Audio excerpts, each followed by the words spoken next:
So, in the 18th century, in 1776, the Declaration of Independence was written by Thomas Jefferson, and he would become the third president of the United States.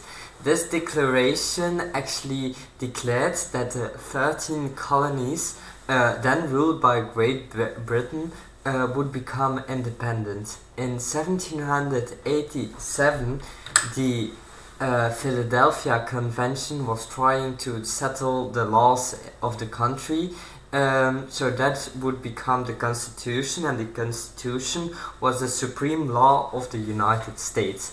The Constitution granted more rights to all adult inhabitants who owned a lot of property and a lot of land, and women could vote, but the law forbade them for doing so.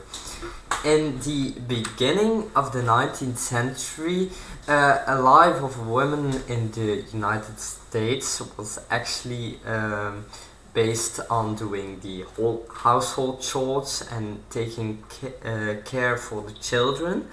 African women were property, and white women had to obey and listen to their husbands.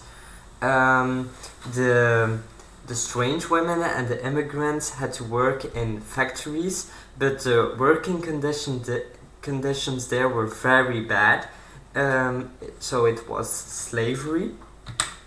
The first women convention was held in Seneca Falls in New York, and in this place women and men grouped together to discuss the women's rights.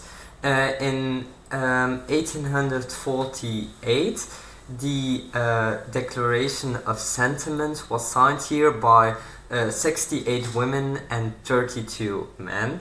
The leader of the convention was Elizabeth Cady Stanton. The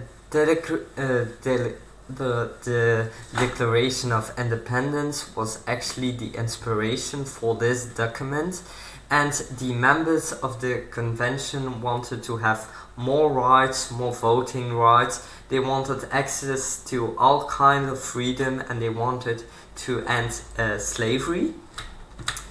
In 1850, the convention grew, but during the Civil War, it had lost its power.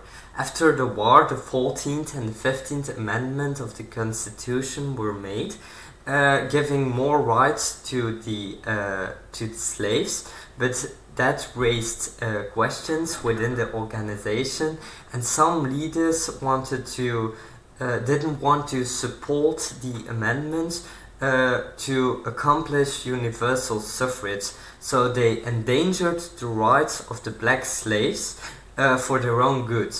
That led to a fracture within the convention, and then you had the National American Women Suffrage, National Women's Suffrage Association, and they wanted universal suffrage. And then you had the American Women's Suffrage Association, and they wanted some rules, but state by state rules, so different rules within the different states. In 1890, the two groups merged together into one large group, the National American Women's Suffrage Association, and Cady, so Elizabeth Cady Stanton, was the leader of this group. In 1910, the states, some states would already grant voting rights to the women, but the Sultan and the Eastern didn't. In 1960, President Carrie Chapman Catt had a winning plan to accomplish universal rights. There was also another organization, the National Women's Party, but they were much more radical.